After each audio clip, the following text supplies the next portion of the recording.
Hi guys, Mandy here and Bronwyn. Let me get her situated for you so you can get a good look at my big head. So you can get a good look at her. That might be better. How are you? Happy Friday. I sound stuffed up. I'm not sick. It's my allergies, I promise. Not that you're here to catch my germs. But my allergies have been so bad. I think it has been a very rainy April and May.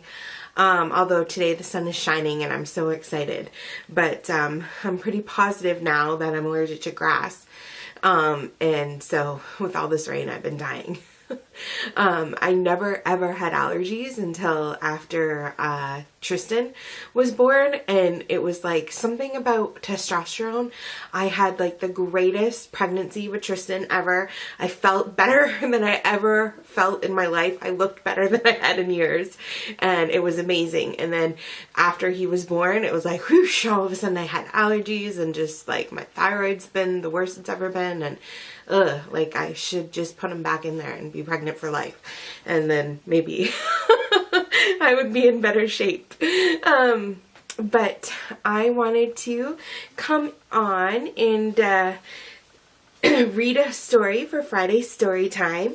But before I did that, I was watching videos yesterday and was watching a lovely video from Evonne, and she was sharing her babies and sharing their personalities. And this was something that Mia had done too a while back, and I remember thinking how great that was, how fun that was. But it was something I don't think I ever did, and if I did, well, it's a whole bunch of new babies now. So I wanted to share with you today Bronwyn and her personality. I'm sure you can tell she's a mama's girl. She sure loves her mommy and her cuddles, and she's a big girl too. Oh my goodness. I think this kit is 24 inches or I'm pretty sure it's 24, but she is just a big drop of sunshine, this one. And as much as she lets me dress her up in girly girl dresses and head bows from time to time, if you follow me on Instagram, you know she's a pretty big tomboy. I don't like that saying, but you know, she likes to dress comfy, and she likes to wear a lot of neutral colors, although I have been buying her a lot of pink, and she's a good sport about it. But I could see her, if she was to grow up and be a big girl, she would be definitely climbing trees and playing soccer and, you know, just loving life. She'd be my Emma. Bronwyn's my Emma, although Emma is going in. She was very comfy dresser. She would wear a lot of pants and just comfy clothes, and then she went through this phase, and she's still kind of into it, where it's got to be a dress. She started this last summer. Every day was wearing a dress, and then when it became cool, she started putting pants under her dresses. She never gave them up. Her closet still had all her summer dresses in it, and she just kept pairing them with pants and sweaters, and she still does that. Actually, this morning she was wearing a shirt and pants, but yesterday it was a dress, jeans underneath, and a sweater over top. Oh, my girl. Fashion disaster. But she wears it with pride, and I love her for that. Anyway, so Bronwyn is very much like Miami. So that is her, a little bit of her personality. And today we are going to, we'll see if we can do this together, read you I Love You Stinky Face.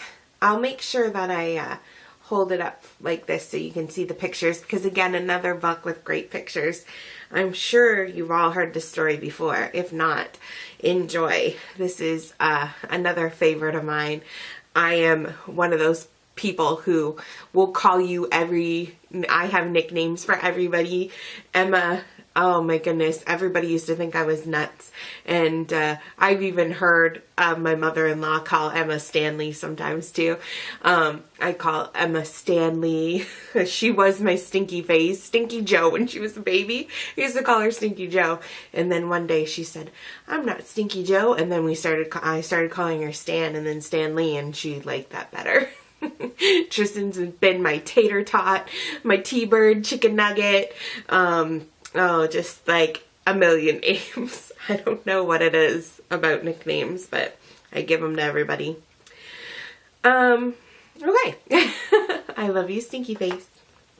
Sorry, Bronny. There you go. Mama said, I love you, my wonderful child, but I had a question.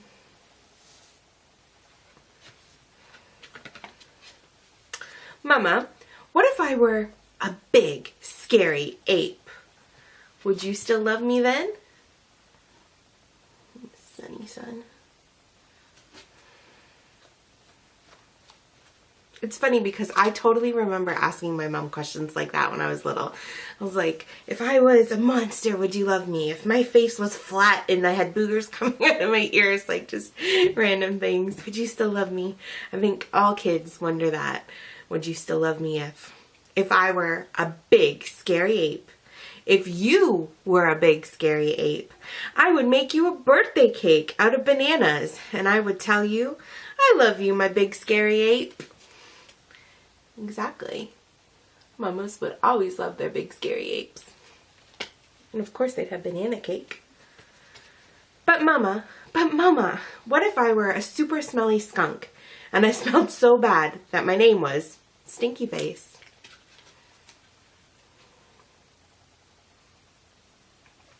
What would she do? Then I'd plunk you in a bubble bath, but if you still smelt stinky, I wouldn't mind. I'd whisper in your ear, I love you, Stinky Face.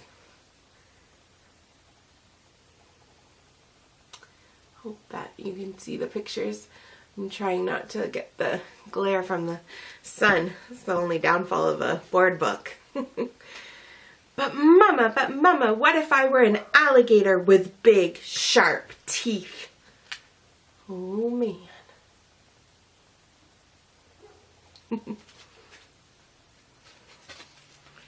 I'd buy you a bigger toothbrush. And if your throat hurt, I'd look inside your huge mouth. I'd tell you, I love you, my dangerous alligator. See, that's trusting of her. Putting her head right in his mouth. I'm not sure if I would trust tea. But Mama, what if I were a terrible, meat-eating dinosaur?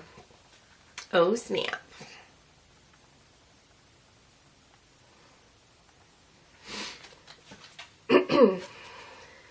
Then I'd make you a mountain of hamburgers to eat. I'd say, I love you, my sweet, terrible dinosaur.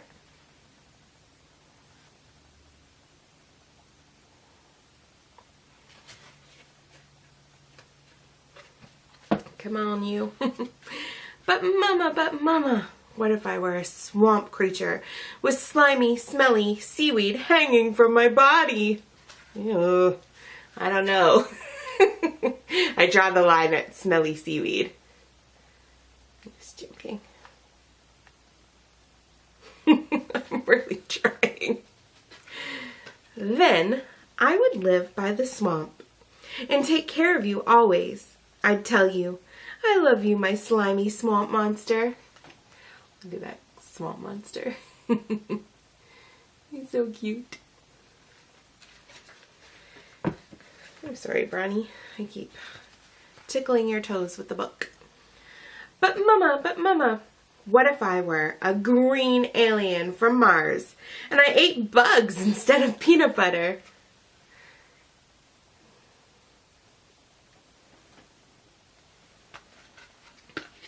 Then I would fill your lunchbox with spiders and ants and tastiest bugs you ever had. And I'd pack a note with all the bugs that said, I love you, little greenie. Bon appetit.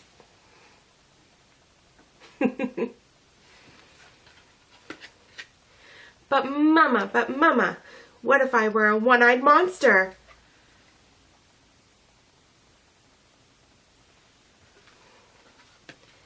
Then I would look you right into your one eye and say, I love you. And I would sing to you until your one droopy eyelid finally closed and you fell fast asleep.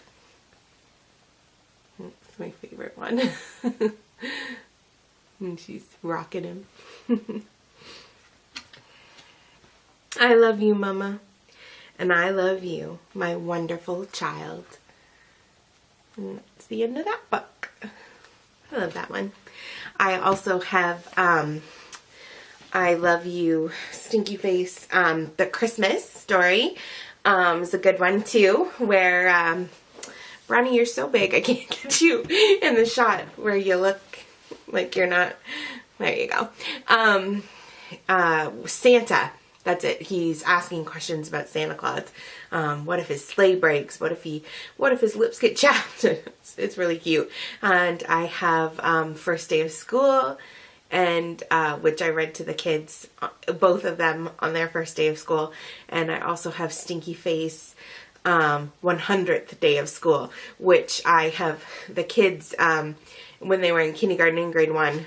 I don't think Emma did it this year, but they celebrate the 100th day of school, and I'd always send that book in for them to read. I don't know if this is like a thing in everywhere. We never did it, but you'd bring in 100 of something. So it was Stinky Face thinking of 100 things to bring in. Anyways, my camera's saying stop talking. Happy Friday. Have a great weekend, guys. See you next time. Bye-bye.